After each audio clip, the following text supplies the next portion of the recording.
Hey everybody, it's Beast. Welcome back to my channel. My name is Scottyallenday.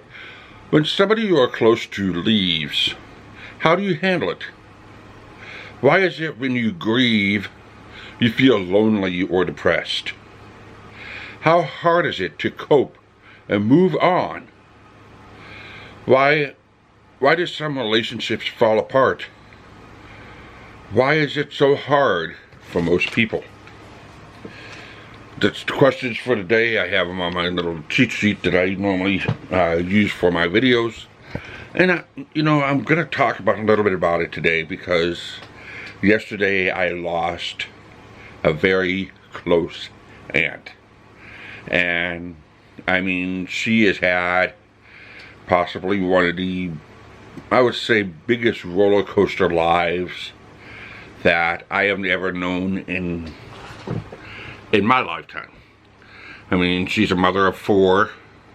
One of her oldest son, I believe her oldest son, is locked up for the rest of his life in jail. I'd say his second oldest son has been in and out of jail. Not really any kind of a success. And then my 2 favorite and most close cousins, which are probably her pride and joy, have been absolutely amazing in our lives. Now, the thing is, why is it when they leave, even if they're in a distance, even if we haven't talked to them in a long time, that all of a sudden it feels like a piece of your heart's missing? And then all of a sudden you feel lonely and depressed. And then I got to thinking about it yesterday and I said, you know what, this is a good discussion to talk about on a video. So, I mean, I've even noticed it when my best friend passed. Or when I've had a very good friend that I've been friends with for a long time leaves the state and moves, 1,700 miles away. And it feels like a piece of emptiness. And all you do is think of what happened. Where are these people going? And I started thinking about it, and I started thinking about, my friends leaving, and I started thinking about people departing this life. However you perceive somebody passing away, if it's going to heaven, if it's going to the other side, like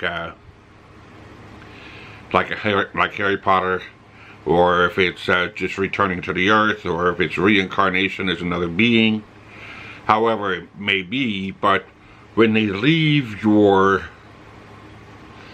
presence, it all of a sudden just feels there's a huge void. And I started thinking a lot about it yesterday, and I said, you know what, I don't want that. I want to replace that with all the positive and beautiful memories this woman has created. And well, just to give you a little bit of perspective, I have a very young brother. Well, my youngest brother is about 6 years younger than me. 6 years younger than me. And and he's blind and has autism. And, when somebody who is blind and autistic, it is very difficult to interact with them. I've always interacted them with different toys and singing songs and that sort of thing. But these 2 cousins that I have, when they came up, they would pick them up and they would fling them around and put them on and do piggyback and bounce around. Man, my brother was all smiles and, laughing and giggling, and it was amazing. And there's 3 other people in my life that did that same thing. So there was about 5 people that would interact with my younger brother.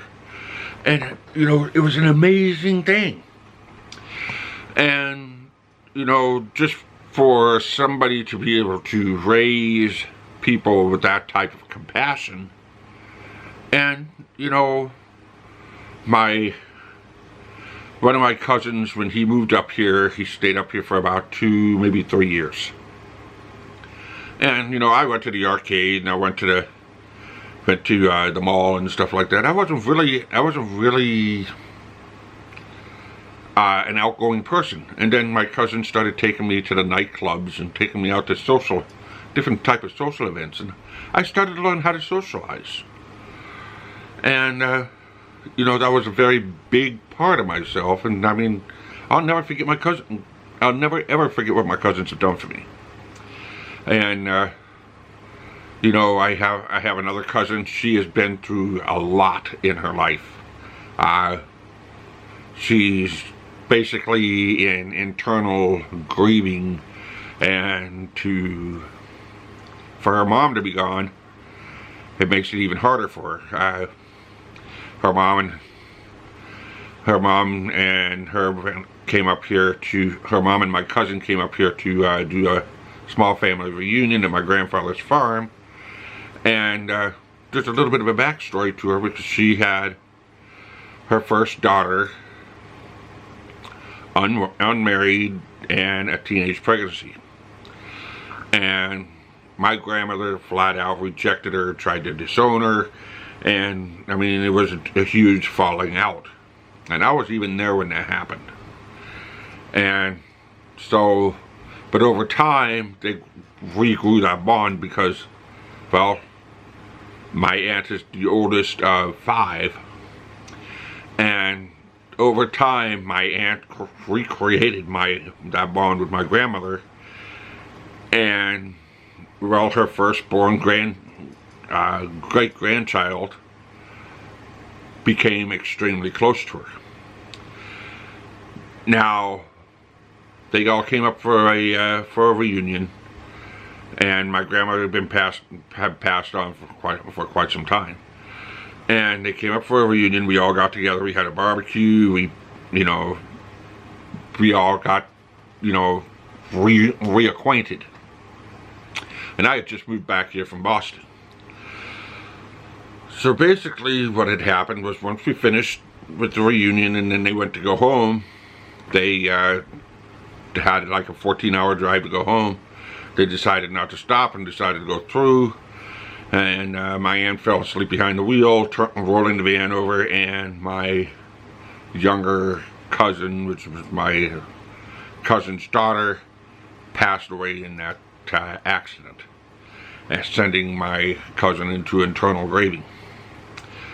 And she's lost one other child, and that was basically, I believe it was a stillborn. And, she is in internal grieving because of the fact that she buried her child. And it's really difficult when a mother buries their own child compared to a child burying their own parents.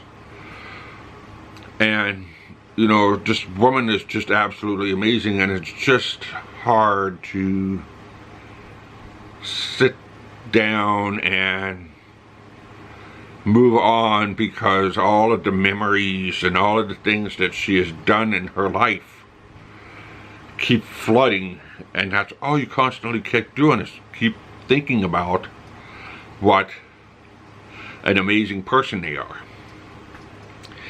And I got to thinking, I said, you know what? Because of everything my aunt has done, she has been the glue of her family. But once the glue of the family passes on, the glue becomes a solvent. So who's going to be the new glue of the family to keep everybody going together? And I got to thinking of a few people that I helped in my life that, one guy's brother passed on. It was a friend of mine out in Boston, and he became homeless and totally addicted to alcohol and sleeping on the streets. And I sat down with him one day and we started putting things together, and I started talking to him about his brother, and he wanted to go back out and drink, and I said, look, is this what your brother wanted? And we worked close together, and then he started healing. So it made me think of why of how families that are tight-knit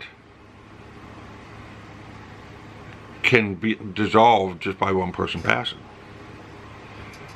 And, you know, I just wanted to bring my feelings out about this because it's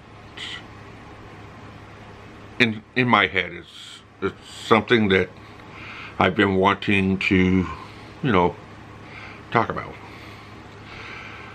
And to replace the loneliness and the depression when you're at the first stage of grieving, I mean, the tears come out, of course, because of the fact that you lost someone.